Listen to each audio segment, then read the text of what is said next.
출애굽기 31장 1절에서 마지막 18절 말씀 제가 읽도록 하겠습니다.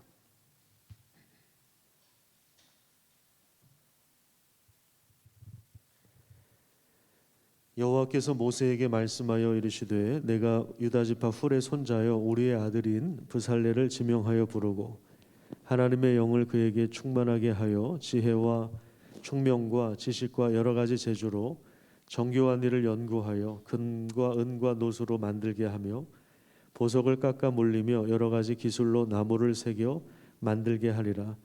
내가 또 단 지파 아히사막의 아들 오홀리압을 세워 그와 함께 하게 하며 지혜로운 마음이 있는 모든 자에게 내가 지혜를 주어 그들이 내가 내게 명령한 것을 다 만들게 할지니 곧 회막과 증거계와 그 위에 속죄소와 회막의 모든 기구와 상과 그 기구와 순금 등잔대와 그 모든 기구와 분향단과 번제단과 그 모든 기구와 물두멍과 그 받침과 제사직을 행할 때에 입는 정교하게 짠 의복 곧 제사장 아론의 성의와 그의 아들들의 옷과 관유와 성소의 향기로운 향이라. 물은 내가 내게 명령한 대로 그들이 만들지니라. 여호와께서 모세에게 말씀하여 이르시되 너는 이스라엘 자손에게 말하여 이르기를 너희는 나의 안식일을 지키라. 이는 나와 너희 사이에 너희 대대의 표징이니 나는 너희를 거룩하게 하는 여호와인 줄 너희가 알게 함이라. 너희는 안식일을 지킬지니 이는 너희에게 거룩한 날이 됨이니라. 그날을 더럽히는 자는 모두 죽일지며 그날에 일하는 자는 모두 그 백성 중에서 그 생명이 끊어지리라. 엿새 동안은 일할 것이나 일곱째 날은 큰 안식일이니 여호와께 거룩한 것이라. 안식일에 일하는 자는 누구든지 반드시 죽일지니라. 이같이 이스라엘 자손이 안식일을 지켜서 그것으로 대대로 영원한 언약을 삼을 것이니 이는 나와 이스라엘 자손 사이에 영원한 표징이며 나 여호와가 엿새 동안에 천지를 창조하고 일곱째 날에 일을 마치고 쉬었음이니라 하라. 우리 18절 말씀을 같이 읽겠습니다. 여호와께서 시내산 위에서 모세에게 이르시기를 마치신 때에 증거판 둘을 모세에게 주시니 이는 돌판이요 하나님이 친히 쓰신 것이더라. 아멘. 오늘은 성막 건축에 대한 그 내용과 안식일 준수에 대한 내용 그리고 증거판에 대한 이 세 가지 내용이 나오는데 먼저 성전 건축에 대한 이야기를 나누도록 하겠습니다. 성막은 하나님께서 이스라엘 백성들과 함께 하시는 그런 공간입니다. 그 공간을 거룩하게 하신 것은 하나님의 특별한 배려이며 사랑이라고 할 수 있습니다. 왜냐하면 죄를 가진 인간이 제한적으로나마 하나님을 만날 수 있도록 하나님께서 직접 설계하시고 고안하셨기 때문에 그렇습니다.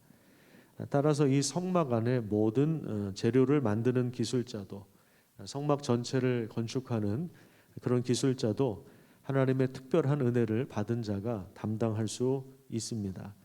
오늘 본문 2절에 보시면 브살렐이라고 하는 사람을 하나님이 지명하여 부르시는데 유다 지파라고 하고 그다음에 훌이라고 하는 사람의 손자라고 합니다. 여러분 혹시 훌이라고 하는 사람 기억나십니까? 브살렐의 할아버지 훌은 모세가 아말렉 전투를 할 때 손을 붙들어 승리를 가져오도록 아론과 훌이 옆에서 도움을 베풀었던 사람이죠. 기도의 가문에서 하나님은 이 브살렐을 지명하여서 현장 감독으로 세우십니다. 그래서 이 브살렐은 특별히 금속 가공 기술력을 갖춘 인재라고 할 수 있습니다.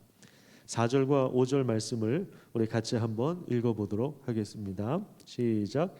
정교한 일을 연구하여 금과 은과 노수로 만들게 하며 보석을 깎아 물리며 여러 가지 기술로 나무를 새겨 만들게 하라. 내가 또 단지파 아히사막의 아들 오홀리압을 세워 그와 함께 하게 하며 지혜로운 마음이 있는 모든 자에게 내가 지혜를 주어 그들이 내가 내게 명령한 것을 다 만들게 할지니 이런 능력으로 하나님은 거기까지입니다. 하나님께서 정교한 일을 연구하여서 금과 은과 보석을 이렇게 세공하는 깎아서 물리는 여러 가지 어떤 기술을 브살렐이라고 하는 사람에게 부어 주신 것입니다. 그래서 이러한 능력으로 성막뿐만 아니라 성막 안의 모든 기구들을 만들도록 하셨습니다. 자, 이 모든 능력은 좋은 대학을 나와서가 아니라 하나님의 영을 충만하게 부어 주셨기 때문이라고 이야기합니다. 3절 말씀을 보시죠. 거기 보시면 하나님의 영을 그에게 충만하게 하여 주셔서 지혜와 총명과 지식과 여러 가지 재주로, 이게 그냥 나오는 것이 아니라 하나님의 영을 충만하게 부어 주신 결과입니다. 이 부분이 핵심입니다. 그러니까 4절과 5절에 이 모든 그 기술과 능력은 혼자서 연마한 것이 아니라 하나님의 영을 충만히 부어 주신 결과입니다. 또한 6절에 보면 하나님은 동역자를 붙여 주십니다. 오홀리압이라고 하는 사람인데요. 그래서 이 두 사람을 중심으로 지혜로운 마음이 있는 자들에게 하나님이 또 지혜를 주셔서 많은 사람들과 함께 이 일을 동역하도록 하나님께서 세우시는 것입니다. 자, 우리가 감당하는 모든 일 가운데 하나님의 영이 오늘도 충만하게 부어주시는 은혜가 있기를 간절히 축복합니다. 또한 우리의 자녀들이 공부하면서 또 진로를 결정하는 모든 일들 가운데 하나님께서 지혜의 영을 가득 부어주시기를 간절히 축복합니다. 그래서 그 창조의 능력으로 하나님께서 우리 자녀들의 삶을 지도해 주셔서 그 분야에서 전문성을 발휘할 수 있도록, 또 이 전문성을 계속 발휘하다 보면 언젠가 탁월한 그런 삶을 살아가는데 인정받는 장인들이 될 수 있도록 그 분야에서 최고 전문성을 인정받을 수 있는 그런 귀한 은혜가 있기를 간절히 축복합니다. 공부만 잘한다고 된 것이 아닙니다. 하나님이 주시는 그런 특별한 능력이 있어야 되고, 또 다른 사람들과 함께 할 수 있는 이것, 능력, 이것도 굉장한 은혜입니다. 혼자서만 잘하는 것이 아니라 다른 사람과 함께 협력할 수 있는 그러한 마음들도 주시기를 축복합니다. 자, 두 번째는 안식일 준수에 대한 내용이 나오죠. 12절부터 17절까지 안식일에 대한 말씀이 나오는데요. 성막 건축이 공간을 거룩하게 하는 것이었다면 안식일 준수는 시간을 거룩하게 하는 것입니다. 그래서 하나님의 시간표에 우리 자신을 맞추는 것이죠. 하나님의 리듬에 우리가 그 리듬에 맞춰서 가는 것입니다. 엿새 동안은 하나님께서 주신 지혜를 가지고 열심히 일을 해야 합니다. 15절 말씀이죠. 그죠? 엿새 동안은 열심히 일해야 합니다. 성막 건축이 중요한 일이지만 안식일에는 그 일을 중단하고 쉬어야 하는 것입니다. 아무리 급하다고, 아무리 일이 많다고 해서 안식일을 침범하면 안 됩니다. 왜냐하면 성막 건축이 최종 목적이 아니기 때문에 그렇습니다. 하나님 안에서 참된 안식을 누리는 것이, 그것이 바로 하나님의 뜻입니다. 사람들이 왜 안식을 누리지 못합니까? 기한을 맞춰야 되니까요. 공사 기한을 맞춰줘야 되니까. 이게 돈과 관련이 있으니까. 정해진 시간 내로 업무를 처리해야 되니까. 마음이 급한 거예요. 시간도 없고. 그러니까 죽어라 일하는 것이고, 그러다가 일찍 진짜 죽는 거죠. 죽어라 일하다가 죽어라 스트레스 받고 죽어라 이렇게 살다가 진짜 죽는 거죠. 그런 세상에 우리가 살고 있는 것인데, 하나님의 말씀은, 하나님의 명령은 안식일을 기억하여 거룩하게 지키라는 거예요. 엿새 동안 열심히 일하지만 하루는 쉬라고 그렇게 말씀하시는 것입니다. 그러니까 성막 건축이 최종 목적이 아니라 하나님 안에서 참된 안식을 누리는, 이게 이제 하나님의 뜻이에요.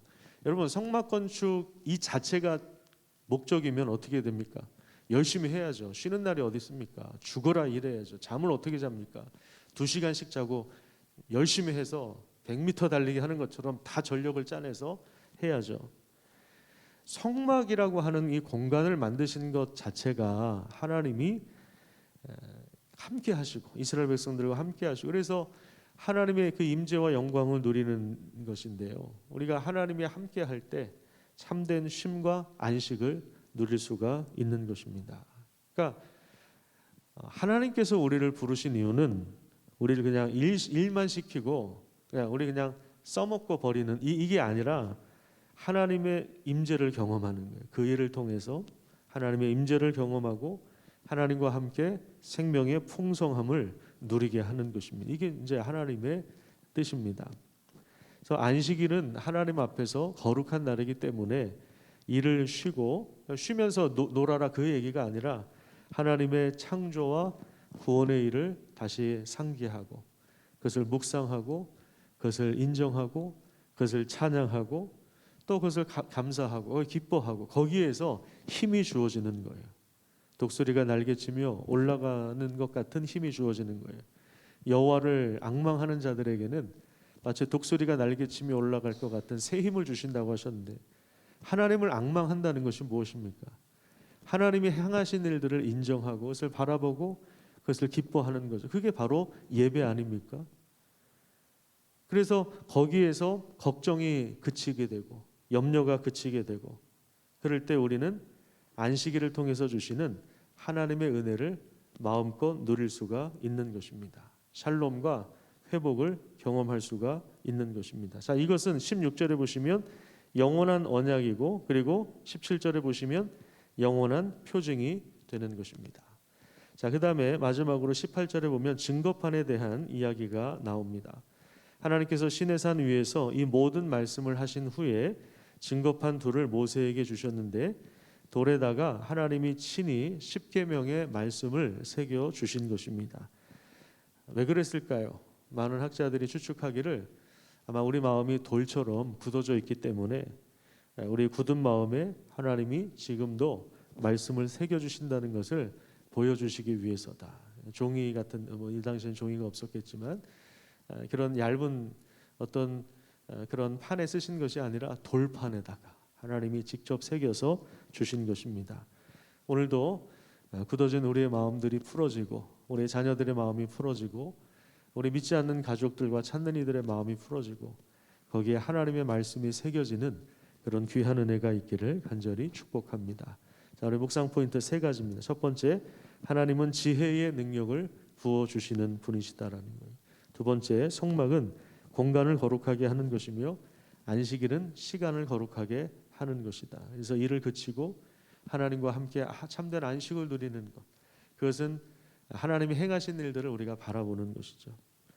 세 번째, 하나님은 돌 같은 마음에 하나님의 말씀을 새겨주십니다. 단단히 새겨주십니다. 오늘도 그 은혜를 찬양하며 복된 하루 살아가시기를 축복합니다.